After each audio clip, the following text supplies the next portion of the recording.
Selamat siang Ananda. Siang, Bu. Bu. Bagaimana kabarnya hari ini? Alhamdulillah.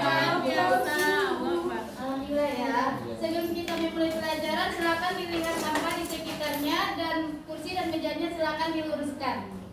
Sudah Bu. Sudah. Kepada ketua kelas silakan dipimpin doanya terlebih dahulu. Baiklah, sebelum masuk ke pembelajaran, marilah kita berdoa menurut percayaan masing-masing. Berdoa mulai. Berdoa selesai. Oke, Ibu mengambil absen terlebih dahulu.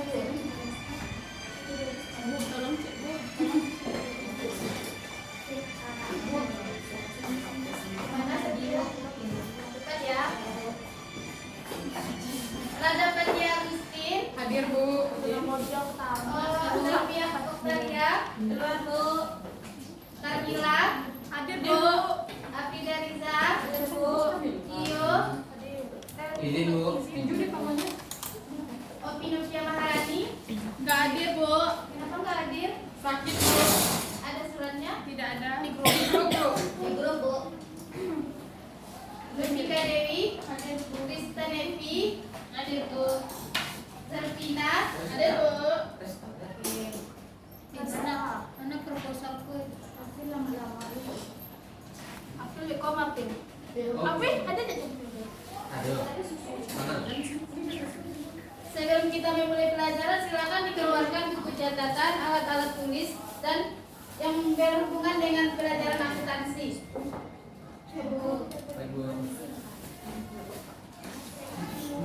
Pak, minggu lalu kita sudah belajar tentang tahapan penutupan siklus akuntansi pada perusahaan jasa.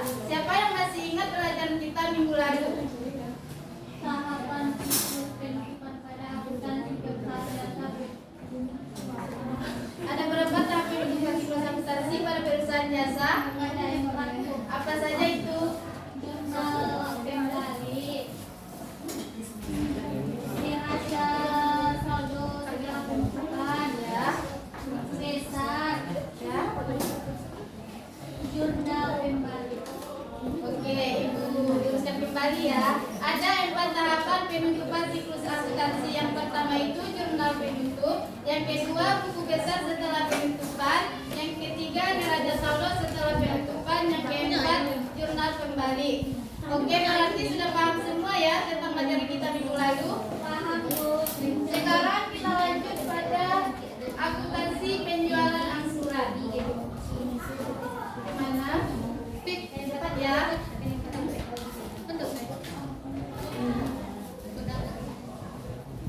Apa yang dimaksud dengan penjualan angsuran? Ada yang tahu penjualan angsuran itu apa? Seminar kredit. Ya. Ada lagi? Penjualan yang dilakukan secara kredit atau tidak. Kasih aplaus pada Silvi dan Sofia. Ini kembali ya. Penjualan angsuran adalah penjualan yang pembayarannya dilakukan secara kredit, tetapi kenapa? Maaf ya, ulang kembali. Penjualan angsuran adalah penjualan yang dilakukan secara bertahap dalam periode tertentu dan besar angsurannya itu dihitung dengan metode tertentu. Selanjutnya, masalah di dalam angsuran ada 2. Yang pertama masalah akuntansi, yang kedua masalah non akuntansi. Masalah akuntansi ini terbagi menjadi 3. Yang pertama itu pengakuan laba, yang kedua pencatatan transaksi untuk angsuran, yang ketiga tukar tambah. Selanjutnya masalah non akuntansi juga terbagi menjadi 3. Yang pertama pengurangan pembatalan angsuran, yang kedua perlindungan hukum, yang ketiga angsuran perekonomian. Kita lanjut dulu. Selanjutnya metode pengakuan laba penjualan angsuran ada 2. Yang pertama atas dasar tunai atau kas basis, yang kedua atas dasar penjualan atau aktual basis. Atas dasar tunai ini terdapat 3 pendekatan. Yang pertama HPP kemudian laba kotor,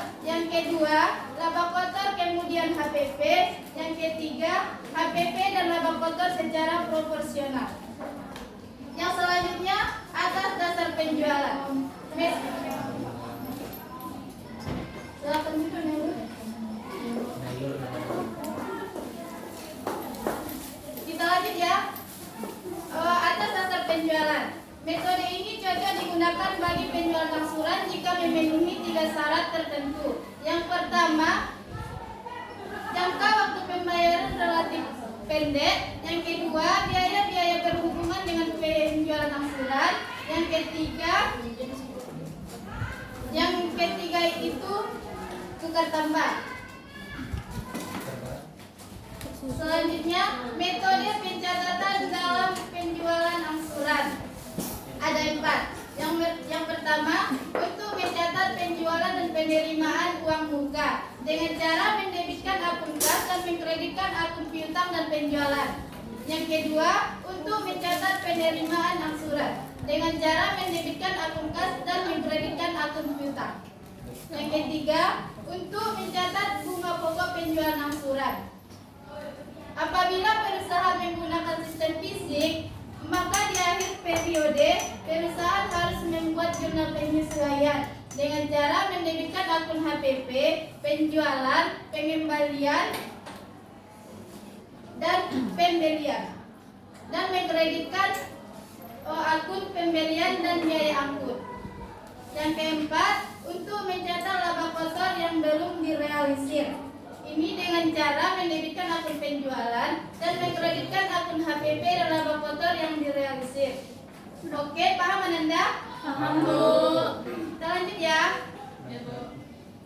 Mengapa dilakukan tukar tambah pada penjualan angsuran? Ada yang tahu? Kenapa dilakukan tukar tambah? Karena mobil yang baru Lebih baru yang terupdate gitu. Ya, bagus. Luruskan ya. Ya, Bu. Dilakukan tukar tambah pada penjualan angsuran untuk membeli barang baru dengan uang muka barang bekas dan sisa angsurannya untuk di kemudian hari. Lanjut, metode apa yang digunakan dalam penghitungan angsuran pokok dan bunga pada angsuran? Ada 3 metode penghitungan angsuran pokok dan bunga pada penjualan angsuran. Yang pertama, metode angsuran pokok dan bunga tetap. Yang kedua, metode angsuran pokok tetap dan bunga saldo menurun. Yang ketiga, metode angsuran pokok tetap dan bunga anuitas. Oke, kita lanjut. Apa kelebihan dan kelemahan masing-masing metode penghitungan bunga dan angsuran? Tadi Ibu udah bilang kan ada 3 metode penghitungannya. Ada yang masih ingat? Metode angsuran pokok dan bunga tetap, metode angsuran pokok tetap dan bunga saldo menurun, metode anuitas. Ya, oke. Ibu jelaskan kembali. Yang pertama, metode angsuran pokok dan bunga tetap memiliki kelemahan dari sisi pembeli maupun dari sisi penjual. Yang kedua, metode angsuran pokok tetap dan bunga saldo menurun mempunyai kelebihan dari sisi pembeli karena menguntungkan, dan begitu juga dari sisi penjual. Yang ketiga, metode anuitas sebagai penyeimbang kedua metode tersebut sehingga menguntungkan bagi penjual dan pembeli.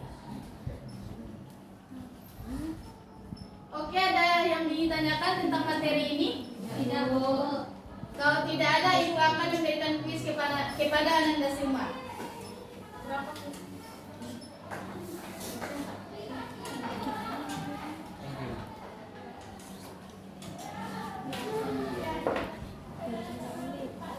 Yang pertanyaannya, sebutkan 2 masalah yang timbul pada penjualan angsuran. Bu, ya Sylvia. Pertama masalah akuntansi dan yang kedua masalah non-akuntansi. Kasih aplaus pada Sylvia. Selanjutnya, sebutkan 3 masalah non akuntansi. Sylvia Dewi. 1. Pengurangan pembatalan angsuran. Yang kedua, perlindungan hukum. Yang ketiga, ekonomi pengangsuran. Oke, kasih aplaus pada Sylvia.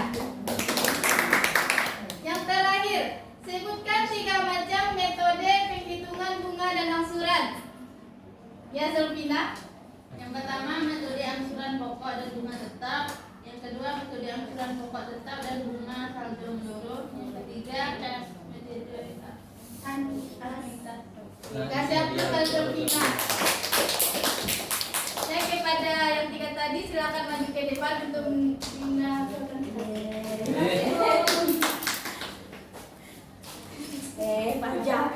Bantuin. Makasih Bu. Ya. Oke. Berarti semuanya udah paham ya tentang pelajaran kita pada siang hari ini? Paham. Siapa yang bisa menyimpulkan materi kita pada hari ini? Tapi jelas ya. Sorry. Tidak ada. Ibu akan menyimpulkan penjualan angsuran adalah penjualan yang dilakukan secara bertahap dalam periode tertentu dan besar angsurannya dihitung dengan metode tertentu. Ada dua masalah yang timbul dari penjualan angsuran. Yang pertama masalah akuntansi dan yang kedua masalah non akuntansi. Oke, karena waktu kita sudah habis, Ibu akan memberikan sedikit motivasi kepada Ananda. Jika ingin menggali ilmu sedalam-dalamnya, hormatilah orang tua, belajar dengan giat dan bersungguh-sungguh, dan berterima kasihlah kepada guru tanpa rasa pamrih. Iya Bu. Untuk tugas kita minggu depan, silakan diresum tentang akuntansi penjualan angsuran. Ibu akhiri pembelajaran kita pada hari ini dengan membacakan Alhamdulillahirabbil alamin.